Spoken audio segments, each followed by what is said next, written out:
Well, here we go again. This is Radio Entrepreneurs, and my name is Jeffrey Davis. I'm the host of the show, also CEO of MAGE LLC, management consulting firm, working with entrepreneurs. See, I just want to talk to entrepreneurs all the time. Either I do it on the radio or I do it for a living. Thanks to our hosts who take care of this show, MTP Software, the leader in sports CRM. Our next guest, I think he's the first time around into our studios, hopefully not the last, Dave Berman, owner, Express Employment Professionals. Welcome. Thank you. Great to be here. So why don't you tell us about EEP? So Express Employment Professionals is the largest employer I had never heard of. They have 800 offices around the country. They employ over 600,000 people. And I bought a franchise office based in Wellesley Hills. So basically, you take, let's say, where'd they go? Oh, there he is. You take my team, and they work for you, and you pay their salaries. Is that what you're saying? So no, that would be more of a co-employment relationship. Right. We're looking to add additional employees to your staff. When you're looking for someone with a certain skill set, we'll go out to the market and recruit, onboard. So you're and then present you're a those placement candidates to firm. you. Yeah, we do contingent, contract. Right. I just needed to understand it. A lot of temp to perm. Right. A lot of temp to perm. Across the board, all positions, or are there specific positions you like to do, specific industries you like to do? So great question. Not really, but you're kind. Well, the Express has a really large footprint across the country in light industrial, commercial, warehouse type positions.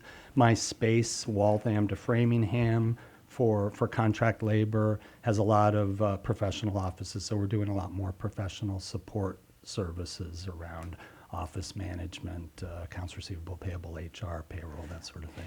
You know, what did I hear? There are 30,000 open jobs in Massachusetts. They can't find anybody. And that's, the most common comment I get from entrepreneurs is, I can't find people. I can't find good people. I have to keep so-and-so because I can't replace so-and-so. Is this sort of the golden age for someone like you? Well, it's been coming up on a year that I Right. took over the Wellesley Hills office. October 1st will be my anniversary. And yeah, I stepped into historic low unemployment. And so finding job orders is not a problem. Everybody's looking for talent. Right. We say there's a war on talent. There is a war on talent. And you don't want to get somebody who's just changing jobs every couple of years, correct? So if the good people, are they all locked up for the most part? That's an interesting one. I'm setting you up, aren't I? That's not fair. Well, you look at a resume these days, and you see this constant kind of job hopping. You see people that a year and a half here, 6 months there. And back in my day, that would be a job hopper, someone you would avoid. But these days, Millennials? well, I don't want to throw millennials under the bus, but I did it. I'll have a lot of employers who will say, look, I'm a management consultant. I'm much more confrontational, I'm sure, than you are. Okay, good. So, I did 21 years at ADP prior to coming to Express to lead this small office. And people look at my resume and say, what's wrong with the guy? He was there 21 years. I didn't see it that way. I would have said it was great training for you. It was a great place. Tell us about your background, and then we'll get back to today. I was coming out of college. I was an elementary school teacher. I taught for 4 years. I loved it. Went back and got a B. So you're a communicator. Well, yeah, I love people. I love kids. I am a kid. I'm trapped in an old man's body. Right. But I'm not going to go there. yeah, right. Thanks. I taught for 4 years, and then I got an MBA at BU, joined a family business. It's a trucking company. 6 or 7 years there, we sold the business, and then I did a few entrepreneurial things started a substance abuse program administration company to help transportation companies comply with drug and alcohol testing.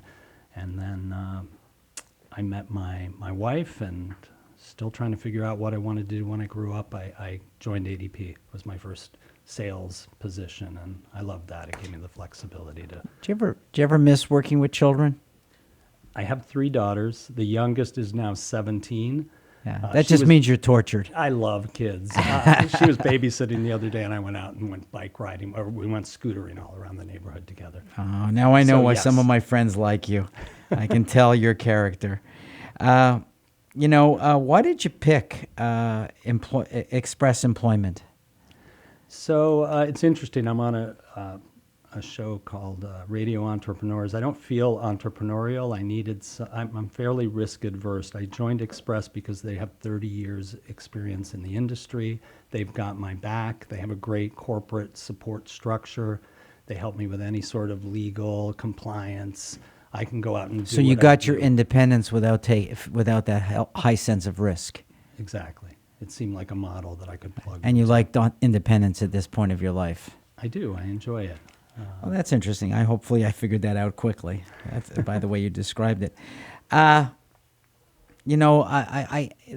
just told a story on the phone this morning on the way into work. I was talking to a client about a previous recruitment situation where an employee applied for a job of COO at a company with no business degree, no business background, no current job, and asked for an extraordinarily high salary, an extraordinarily high bonus, and equity.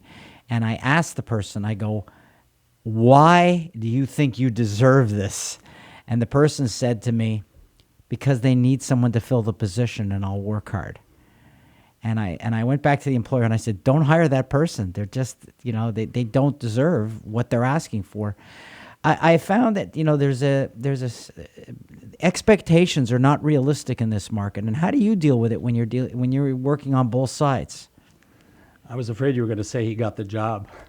I was adamant, and it's actually come up a couple of times because the job wasn't filled for a while. Now it's filled. That person not be hired. I thought that person was taking advantage of the employer, trying to, put them in a bad situation. It was just going to be another bad hire. It's an employee's market in that employers are looking to find people. And I like clients who are willing to partner with me, share kind of what their mission, vision, and values are, and allow me the space to find the right person and not just plug the seat with a warm body.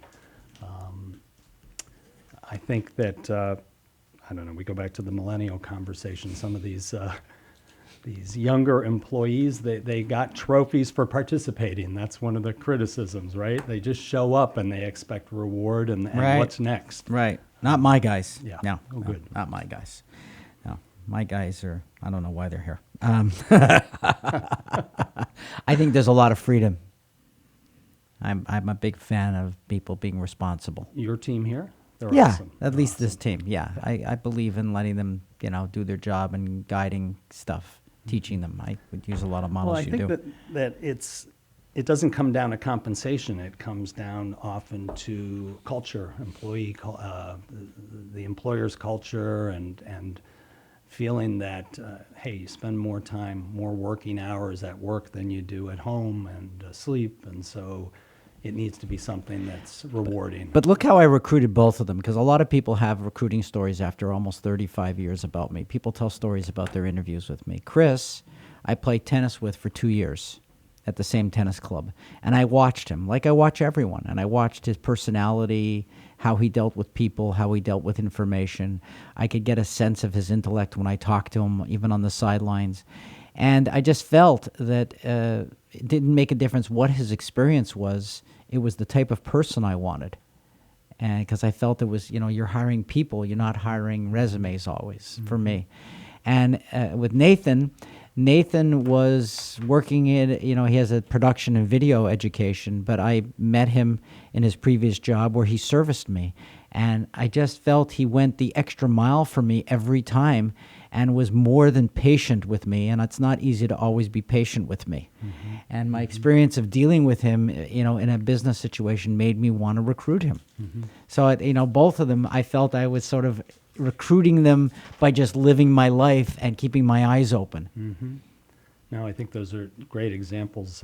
It's not always what's on paper. In fact, it's never what's on paper. I don't read resumes anymore. We never place anyone without a face-to-face live interview, and my team is completely conscious of who they are and what motivates them more Right. so than what's on the paper.